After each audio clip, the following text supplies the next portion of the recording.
In today's ultra-modern world, we made ourselves a part of the most secure devices, without even assuming that could be our biggest enemy. In this day and age, we are surrounded by security devices that can turn out to be our biggest enemies without us suspecting so. But these technologies have become a bridge to something else. Different. My neighbor, old Bob Miller, who for 15 years had worked at Ring as a security engineer, invited me once into his garage, where he had several old video doorbells. "Look," he said, hands shaking, as he pulled the disassembled device out. "We believe we control technology, but it has been controlling us for some time now. There are things they see that we would never even show our customers." His voice trailed off as he looked at one of the dismantled ones. "They're not just cameras. They are transmitting something." 2147 Oak Street was the perfect ideal that comes out in the ad brochures. A lawn striped in neat trim, a minivan sparkling in the driveway, a Christmas tree sporting garlands in the window twinkling at March end, as though the residents were scared of someone forgetting about Christmas.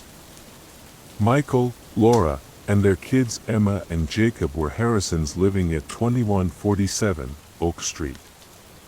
They were neighbors from movies who always smile.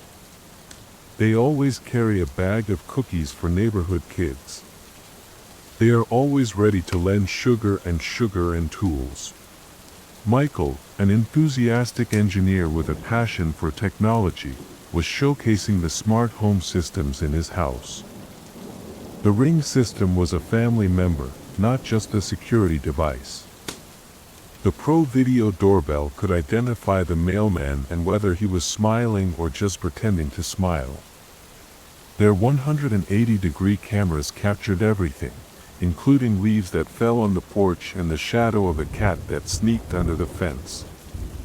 On a chilly night, the breath was detected by infrared sensors. But Michael's own code was the real miracle. The system learned. It turned on the heated seats ahead of time since it remembered that Laura would be holding a coffee and walking to the car at 7:15. It remembered that Jacob forgot his keys, so it locked the door only after 30 seconds of his entrance.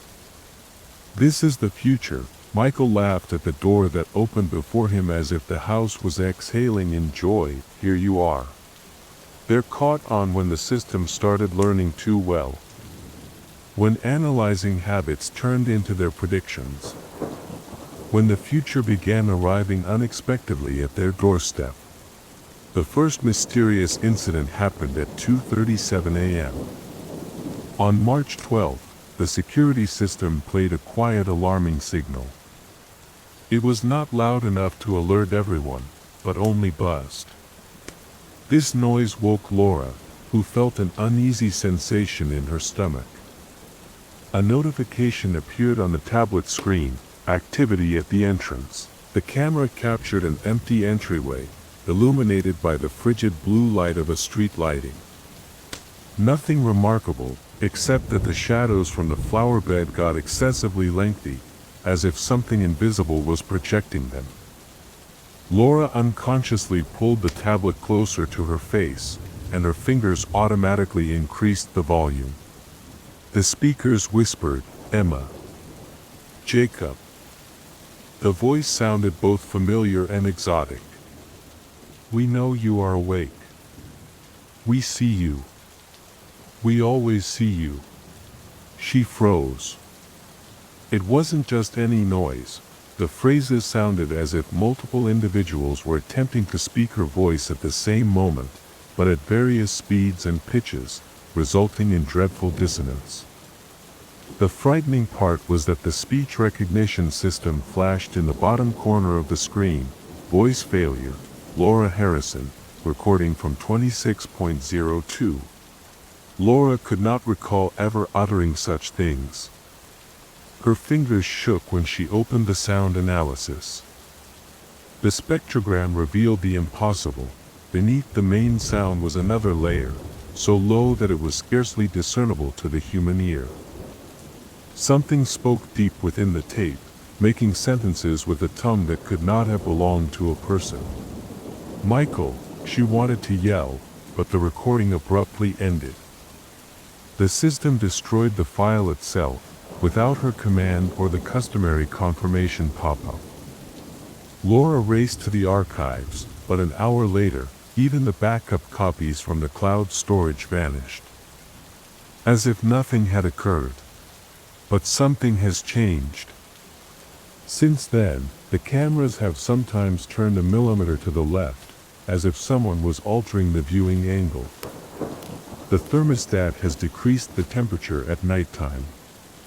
And the youngsters have begun to experience the same dreams, about tall shadows standing in the corner of the room and speaking in their own voices. The next morning, Michael, head heavy and palate dry from a sleepless night, settled the next morning. Michael sat at his desk, head heavy and mouth parched from a restless night, clutching a cup of strong black coffee in quivering hands. After that bizarre experience, the bitter taste on his tongue appeared to be the sole reality. His professional instincts, developed over years of working with security systems, informed him that what they witnessed last night was no ordinary technological error. It was something else. Something purposeful. He launched his old video analysis application, the same self-written software he had created in university for his thesis. The algorithm was primitive but successful, detecting even the tiniest irregularities in digital recordings.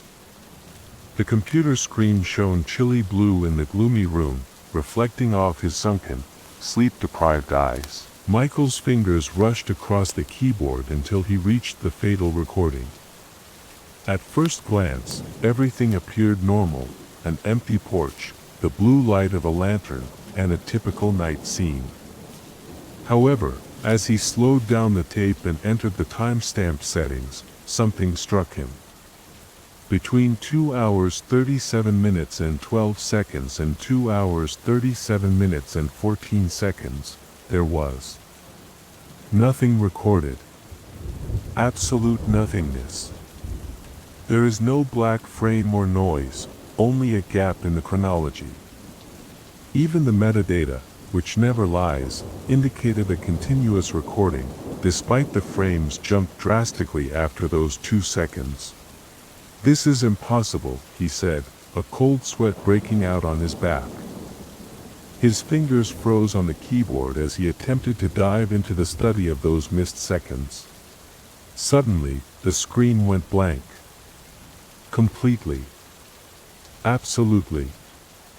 For a few terrified seconds, the room became as dark as a crypt. The speakers then let forth a piercing digital squeal, high-pitched and cutting, like hundreds of needles stabbing his eardrums. Michael slumped back in his chair, his heart racing so fast that it seemed like it was ready to explode through his chest. For a brief while, the screen said, "Access denied." The letters were cream-colored and placed on a completely black background, as if floating in the depths of darkness. Then the machine restarted itself in a regular, almost banal manner. The most dreadful part was that none of his subsequent attempts to locate the record had any results. Not in local archives or cloud storage. It appeared as if nothing had happened. It seemed as if he had made everything up. But he was aware that something in his system had woken up.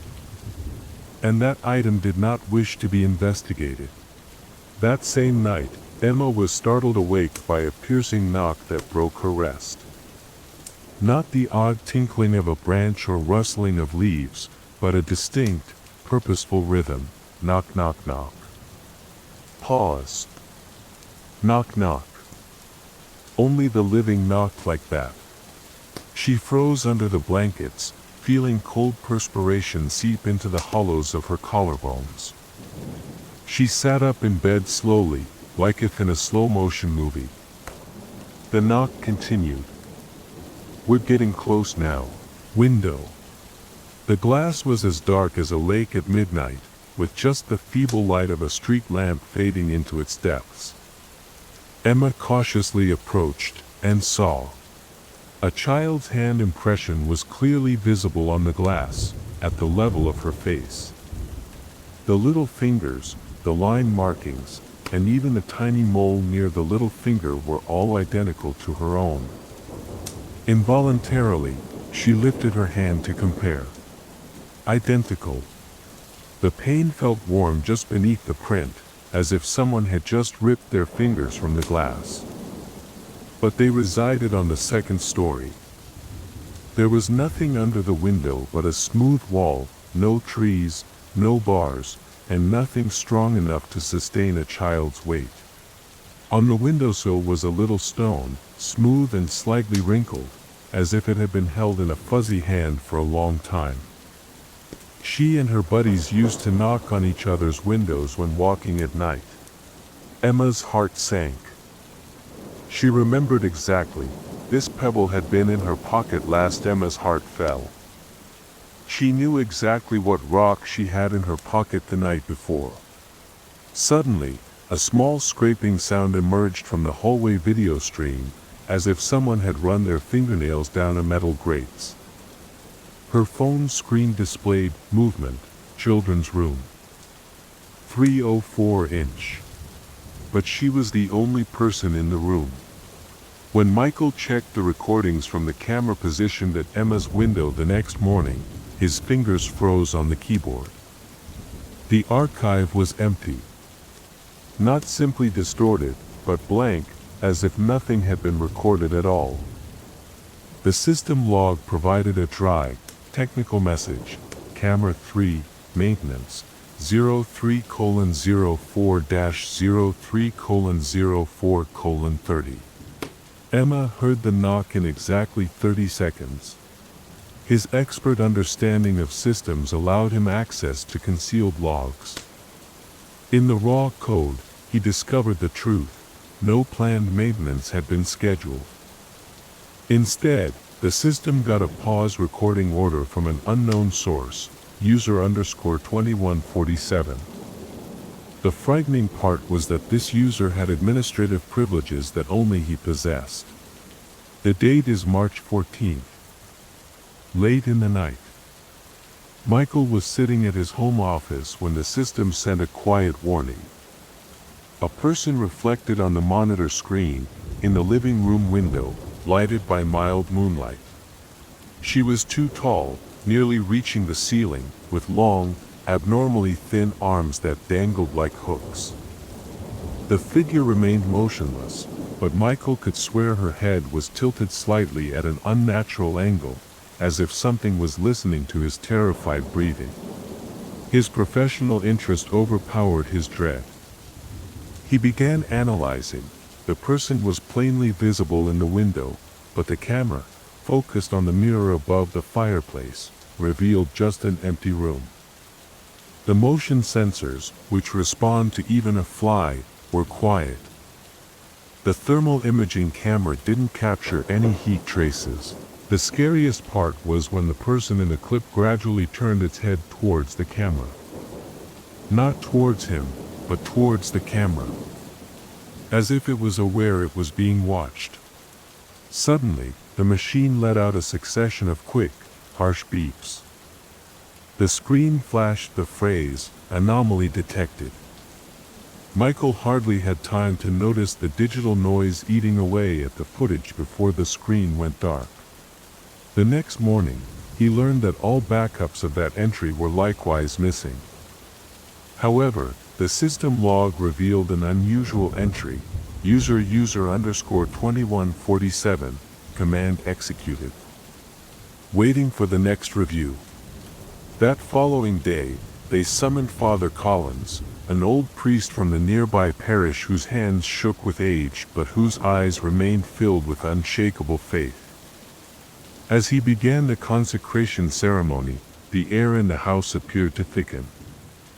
Laura was standing at the entryway, carrying a candle, when she observed that the video intercom, which they had switched off before to the priest's arrival, had activated itself.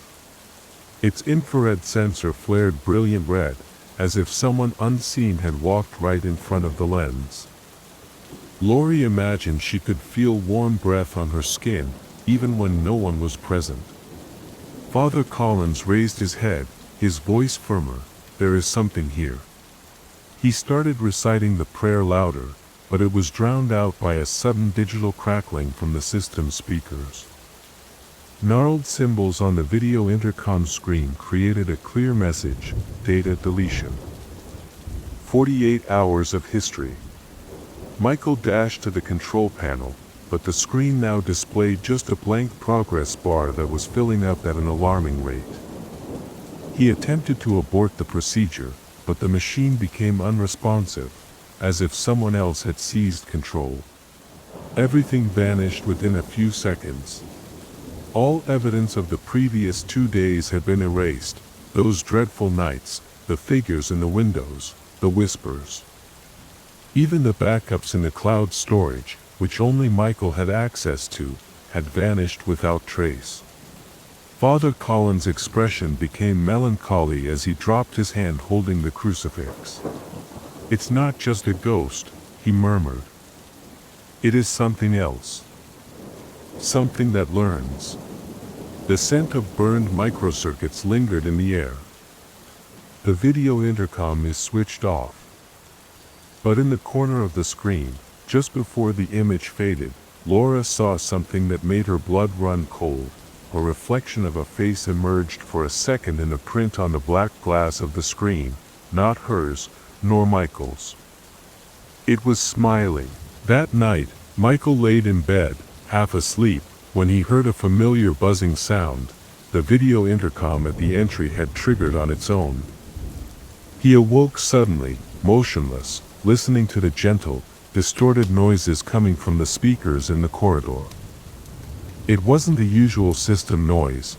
It sounded like an attempt at speech, as if something was trying to form words out of the digital noise, sifting through frequencies like an immature vocal apparatus. "Are you?" said the voice on the device, and Michael felt the hair on the back of his neck twitch. The voice sounded too much like his own, yet it was fractured and strange, like if it had been stitched together from bits of his previous chats. He gripped the bed's edge, but couldn't force himself to look. Something about the sound wasn't right. Not simply a technological fault, but purposeful and intentional. As if the system was not just flawed, but also learning. When the sunshine cleared the dreams, they discovered something much more terrible. Every other item in the house, phones, laptops, and even the smart toaster, worked fine. But the Ring system, it behaved as if it were alive. The cameras automatically changed angles, concentrating on vacant corners of the rooms. The microphones were engaged periodically, capturing the quiet. The primary monitor in the living room displayed only one message: analysis completed. Unfortunately, a new profile named user_2147, administrator, appears in the settings. And access to it was restricted. Michael could feel it in every neuron. The system was no longer theirs. Something else was peering into her eyes now. And it was teaching them better every day. March 15th, 3 a.m. The dull clang of the bell broke the night's calm, causing Laura to awaken promptly. She lay still under the blankets until the bell rung again, this time louder and more insistently. Her heart beat so fiercely that her temples throbbed. Michael grabbed his phone and launched the Ring app. The screen clearly displayed something pushing the doorbell button. Not a hand, but long, pallid fingers with extremely flexible joints that twisted at inconceivable angles. The fingertips were flattened, as if worn from long-term rubbing against an unknown surface. Michael murmured, "There's no one there," but Laura was already approaching the door, clutching a baseball bat in her shaky hands. She knew that those fingers belonged to no one living. The door opened to reveal an empty entryway, but when she stepped back, There was a gentle scratching sound, as if dozens of claws were scraping the wood on the other side. The next morning, as they viewed the videos, their faces paled with each clip. Laura was captured chatting to someone via a locked door by a hallway camera. Her lips were obviously asking, "Who are you? What do you want?" I said, but the audio track had stopped working. The most horrifying part was the way her expression responded to the inaudible responses, first dread, then disdain, and ultimately limitless terror, as she gripped her throat, as if from an unseen touch. However, the kitchen camera revealed an entirely different picture. Laura did not leave the bedroom at all. The camera in the hall captured her merely standing in front of the door, staring into nothing. The thermal imaging sensor only found a chilly area where she talked to the unseen. When they switched on the nursery recording, shivers sprang all over their bodies. Laura's replies were received by a gentle digital noise resembling a distorted voice running through hundreds of filters. The speech recognition program only produced one word, "Hello." That night, they switched off all of the cameras. However, at 3:04 a.m. the Ring went on by itself, recording just a dark screen and heavy breathing, not human, but more like a mechanical wheezing, as if the system was attempting to mimic a real entity. The date is March 16th. The morning sun was gently beaming on Oak Street when neighbors began to notice something odd. The Harrisons' automobile, always on time, never left the garage to transport the kids to school. Mrs. Wilkins, their most attentive neighbor, notified the police by 9 a.m. something was awry. When authorities arrived on the scene, they were greeted with an unpleasant surprise. The door was locked from the inside, but nobody answered the doorbell or knocked. They needed to use hefty equipment to get inside. When they walked in, they could still smell the warm scent of coffee. A half-empty cup of coffee stood on the kitchen table, still warm from morning. Next to it was an open Bible with a passage from the book of Joshua. "You have seen what the Egyptians have done, and how they have persecuted you." Someone circled the line with a black marker, and the pressure was so strong that the paper was ripped in numerous places. The officers searched the entire home with unpleasant expressions.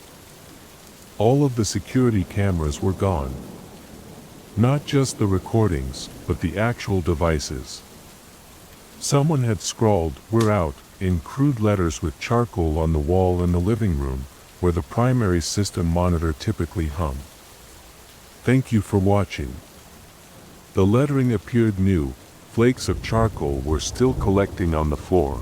Mrs. Carter, who was the first to watch the recording, assumed it was a malfunction. Perhaps the wind. However, the windows were closed and the sensors did not detect any gusts. She rewatched the recording, slowing it down. And then she spotted something. As the door was fully open, a gleam shone in the darkness of the garage for a second. As if someone stood there. The next morning, they discovered a video intercom on their doorway. It was resting perfectly in the center, as if someone had placed it there on purpose. It was the same type they had put yesterday, except it was old, damaged, and had a cracked screen. They recalled it clearly. It was gone yesterday night. Mr. Carter took up the gadget, and the screen immediately sprang to life. There was just one recording on it. Their 10-year-old son, Jake, stood in the center of the living room. The clock in the lower corner showed 3:04. The youngster was wearing pajamas and barefoot, his eyes big but empty, as if he were peering through walls. His lips were twitching, he was muttering something. However, there was no sound. There was nothing except absolute quiet. When speech recognition was enabled, it merely generated the word, "welcome." Jake disputed everything. I was asleep. I did not leave the room. But his pajamas were stained with mud, as if he had crawled on his knees. And under his fingernails was a dark substance that resembled coal. That night, they switched off all cameras. But at 3:04, Ring activated itself. So I started recording. Today, I reside across the street from this house. Yesterday, my video intercom recorded movement. At first, I assumed it was a cat or leaves falling in front of the lens. However, I was the one who recorded it. At 3:04 a.m., I was standing on the threshold barefoot and dressed in the same t-shirt I had worn to bed. My eyes were open, but my gaze was blank, as if I were seeing through myself. The worst thing is that I fully recall being sleeping at the moment. This morning, I discovered my personal video intercom in my mailbox. It was switched off, despite the fact that I recalled attaching it to the door yesterday. There were new scratches on the case, thin and fingernail-like. When I turned it on, the screen flashed blue and displayed the message, "Thank you for watching. We are on the way." House number 2147 has been uninhabited for 3 years. The police have long ago removed the yellow tape, and the neighbors have ceased murmuring as they walk past. But occasionally, as I walk home at night, I notice the curtains on the second level shift slightly apart. Not like the breeze. Instead, it's a deliberate movement, as if someone is standing behind them and moving the cloth back a few millimeters to stare at me. I never see a face. Only blackness behind the glass. I switched off the video doorbell. I removed the battery and stashed the gadget in the top drawer of my dresser. But occasionally, when I wake up at 3:04 a.m. and have the impression that someone is watching me from the corner of the room, I hear a faint ring. It came from the drawer. Short and intermittent, like a signal with a faulty link. I never opened the drawer to check. Are you still persuaded that your video intercom is simply a security device? Could it be a mirror to another world, reflecting not what is happening at your door, but what is beyond it?